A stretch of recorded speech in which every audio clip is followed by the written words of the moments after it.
ಕಳೆದ ವಿಧಾನಸಭಾ ಚುನಾವಣೆಯಲ್ಲಿ ನಾವು ಅಧಿಕಾರಕ್ಕೆ ಬಂದರೆ 1 ತಿಂಗಳೊಳಗೆ ಮರಳು ನೀತಿಯನ್ನ ಬದಲಾವಣೆ ಮಾಡಿ ಅವರಿಗೆ ಕೈಗೆಟುಕುವ ದರದಲ್ಲಿ ಮರಳು ಸಿಗುವಂತೆ ಮಾಡುತ್ತೇವೆ ಎಂದು ಉಡುಪಿಯ ಶಾಸಕ ರಘುಪತಿ ಭಟ್ ಮತ್ತವರ ಶಾಸಕರ ಟೀಮ್ ಇವತ್ತು ಎಲ್ಲಿ ಹೋಗಿದೆ ಎಂದು ಬೈಂದೂರು ವಿಧಾನಸಭಾ ಕ್ಷೇತ್ರದ ಮಾಜಿ ಶಾಸಕ ಕೆ ಗೋಪಾಲ್ ಪೂಜಾರಿ ಪ್ರಶ್ನಿಸಿದ್ದಾರೆ.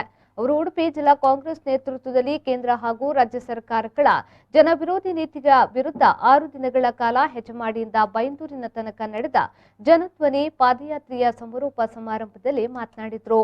ಶಾಸಕ ಸುಕುಮಾರ್ ಶೆಟ್ಟಿಯವರು ಚುನಾವಣೆಗೆ ಸ್ಪರ್ಧಿಸುವ ಸಂದರ್ಭ ಒತ್ತಿನಡಿಯಲ್ಲಿ ಏರ್ಪೋರ್ಟ್, ಮೆಡಿಕಲ್ ಕಾಲೇಜು, 5 ನದಿಗಳ ಜೋಡಣೆ ಮಾಡುತ್ತೇನೆ ಎಂದು ಪತ್ರಿಕಾಗೋಷ್ಠಿಯಲ್ಲಿ ಹೇಳಿದರು.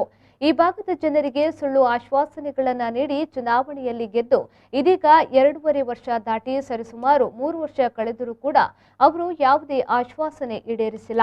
ನಾನು ಶಾಸಕನಾಗಿದ್ದ ಸಂದರ್ಭದಲ್ಲಿ ಬೈಂದೂರನ್ನ ಅಧಿಕೃತ ತಾಲೂಕಾಗಿ ಪರಿವರ್ತನೆ ಮಾಡಿದ್ದೇನೆ. ಆದರೆ ಬೈಂದೂರು ತಾಲೂಕಿಗೆ ಇದುವರೆಗೆ ಮೂಲಭೂತ ಸೌಕರ್ಯಗಳನ್ನು ಒದಗಿಸಲು ಸಾಧ್ಯವಾಗಿಲ್ಲ. ಮಿನಿ ವಿಧಾನಸೌಧ ಸೇರಿದಂತೆ ಇನ್ನಿತರ ಸರ್ಕಾರಿ ಕಚೇರಿಗಳ ನಿರ್ಮಾಣ ಕಾರ್ಯ ನಡೆದಿಲ್ಲ. ಸುಕುಮಾರ್ ಶೆಟ್ಟರು ನಾನು ಶಾಸಕನಾಗಿದ್ದ ವೇಳೆಯಲ್ಲಿ ತಂದ ಕೆಲಸಗಳಿಗೆ ಫೋಟೋ ಹಾಕಿಸಿಕೊಂಡು ಪ್ರಚಾರ ಮಾಡಿಕೊಳ್ಳುತ್ತಿದ್ದಾರೆ ವಿನಃ ಅವರಿಂದ ಏನು ಕೆಲಸಗಳು ನಡೆದಿಲ್ಲ ಎಂದು ಕೆ ಗೋಪಾಲ್ ಪೂಜಾರಿ ಅವರು ಆರೋಪಿಸಿದರು. ನಮ್ಮ ಕ್ಷೇತ್ರದಲ್ಲಿ ಇವತ್ತು ಹೇಳಿದ್ರು, ಚುನಾವಣೆ ಘೋಷಣೆ ಆಗಿ ಪತ್ರಿಕಾಗೋಷ್ಠಿ ಪತ್ರಕರ್ತರು ತನ್ನ ಸ್ನೇಹಿತರಿಲ್ಲಿದ್ದಾರೆ. ಎಲ್ಲಿ ಕೇಳಿದ್ರು ಪತ್ರಿಕಾಗೋಷ್ಠಿಯಲ್ಲಿ ಒತ್ತಿನೋಣೆಯಲ್ಲಿ airport, medical college, engineer college, 5 ಹೊಳೆ ಜೋಡಣೆ ಮಾಡಿ ಮನೆ ಮನೆ ನೀರು ಕೊಡ್ತಕ್ಕಂಥ ಕೆಲಸವನ್ನು ಮಾಡಿ 7.5 ವರ್ಷ ಕಳೆದು ಹತ್ತತ್ರ 3 ವರ್ಷಕ್ಕೆ ಹೋಗ್ತದೆ. ಯಾವುದೇ ಆಶ್ವಾಸನೆ ಈಡೇರಲಿಲ್ಲ.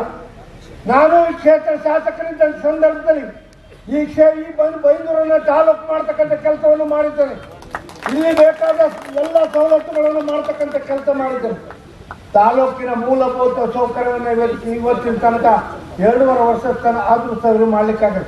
ಕೋರ್ಟ್ ಮಾಡ್ಲಿಕ್ಕಾಗಿಲ್ಲ, ಮಿನಿ ವಿಧಾನಸೌಧ ಮಾಡ್ಲಿಕ್ಕಾಗಿಲ್ಲ. ಯಾವ ಕೆಲಸ ತಾಲೂಕಿನ ಏನೇನು ಕೆಲಸ ಮಾಡಬೇಕಾಗಿದ್ದು ಯಾವ್ದು ಮಾಡಿದ್ರೆ ಅಂತ ತಾವು ಹೇಳಿ, ಆವಾಗ ನಿಮಗೆ ಸಭಾಷ್ಕಿರಿ ಕೊಡ್ತೀನಿ.